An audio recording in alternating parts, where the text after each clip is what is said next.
سے اس بندگی کو اپنانے کا صبر، اپنی منزل کو نہ پانے کے بعد چلتے رہنے کا صبر، تنقیدوں کے بازار گرم ہوں گے تیرے خلاف اور صبر بیٹھائے گے، رعایا ملنے سے پہلے کے ایک امام کا صبر،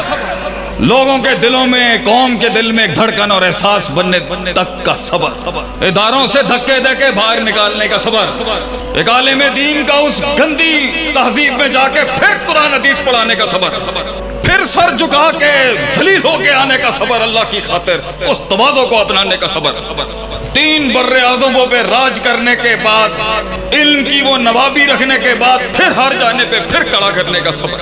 اقلیت کے ٹیگ لگائے گئے اس کے بعد بھی محنت کرنے کا صبر، اپنوں کو سمجھانے کے لیے صدیاں خاموشی اختیار کرنے کا صبر، پھر ایک دن علامہ صاحب کی طرح خون بہانے کا صبر کہ یہ زمین اس کے قد کا بوجھ نہ اٹھا سکی، آسمان والے نے بلا لیا اس کو صبر،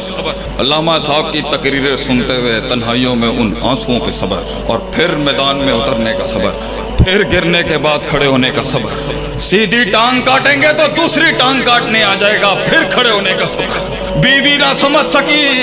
کہ قوم کو درس تبلیغ کی ضرورت ہے، پھر گھر سے بھی بیویوں کو اکیلے چھوڑنے کا صبر، میدان میں آنے کا، خاندان نہ سمجھ سکے کہ جس کے سینے کے اندر یہ روح اتر جائے وہ بستر کے ساتھ نہیں اپنا تعلق رکھ سکتا، وہ تو میدان، اپنے شریکوں کو اپنا منہج نہ سمجھانے پہ خاموشیوں کا صبر، اپنے ساتھ کے لوگ ضائع ہو گئے دیکھ، ایک امام ایک قائد کی سامنے پوٹینشلوں کو ضائع ہوتے دیکھنے کا صبر، لوگوں نے کم پر استقرار کر لیا اس پر صبر، معین مقید ہو کے تقلیل اپنا لی اس پر صبر، لوگ ایک لیڈر کا غم نہ سمجھ سکے اس کا صبر، جب وہ سیکھ رہا تھا اور جمع کر رہا تھا تب بھی آنسو نہیں بہا سکتا کیونکہ لوگ قدر نہیں کریں گے، اور جب کسی مقام پہ کھڑا ہو تو تب بھی نہیں رو سکتا ایک قائد کیونکہ وہ کمزوری اور ضعف کہلائے گی اس کی، آنسوؤں کو ضبط کرنے کا صبر، تعبیر صحیح استعمال کرنے کا صبر، انتظار کرنے کا صبر، انتظار کرنے کا صبر، میرے نبی کے بھیگے ہوئے خون میں ڈوبے ان چوتیوں کے اندر صبر جو طائف والوں نے کیا، اس نے پھر بھی معاف کر دیا، پھر اس کا ظرف اور صبر، جس گھر سے نکالا انہوں نے اس کو واپس آ کے اس نے پھر وہی شان دکھا دی، جان دیا، میرے نبی نے جانے دیا اس پر صبر، بدلے نہیں لیے میرے نبی نے یہ صبر، روتا رہا تنہائیوں میں بیٹھ کے کہ میں لڑنے نہیں آیا تھا، انہوں نے پھر بھی میری بات نہیں سنی، صبر، صرف میں قولوا لا الہ الا اللہ کہنے آیا تھا، تفلحوا تملک العرب والعجم، صرف یہ کہنے، 30 کلو کی اوجڑی کے نیچے میرے نبی صلی اللہ علیہ وسلم کی گردن کا صبر، قوم کے بچوں کو اس کی قربانی کا احساس نہ ہو سکا، اس پر ہمارے اساتذہ ہمارے مشائخین کی خاموشی کا صبر، قوم نے غیروں کے شعار اپنا لیے اس پر صبر، وقت کی نزاکت میں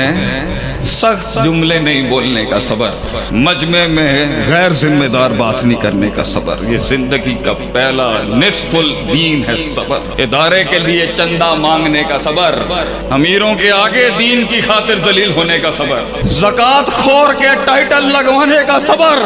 کہ تو زکاتیں کھا گیا دین کا کام کرتے ہوئے، یہ تانے سننے کا صبر، لوگ پوچھیں کہ بڑا بیٹا کیا کرتا ہے،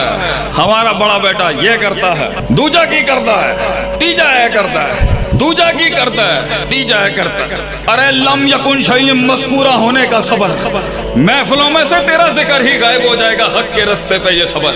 ایک دن سچائی کے وہ مجاہد تجھے اپنائیں گے لیکن اس قافلے تک ملنے تک کا صبر، بڑا کاٹنی پڑتی ہے بچوں اس مقام تک پہنچنے کے لیے، بہت صبر، قوم کو بہت روکنا پڑتا ہے اپنے، اور جتنے سالوں کی خاموشی کے بعد پھر سے اپنے منہج کا اظہار کرنے کا صبر، اس شجاعت اور بہادری کو اپنانے کا پھر صبر، ان جیلوں کی کاٹ کا صبر، اور ہر چیز کی نظر ہونے کا صبر، آج مجھے سمجھ میں آتا ہے کیوں بڑے باتیں نہیں کر کے گئے، اگر وہ باتیں کر جاتے تو ہم ڈر جاتے، ہمارے قائدین کا صبر جو خاموشیاں بنا کے چلے گئے مگر دکھ نہیں بیان کیا انہوں نے، وہ صبر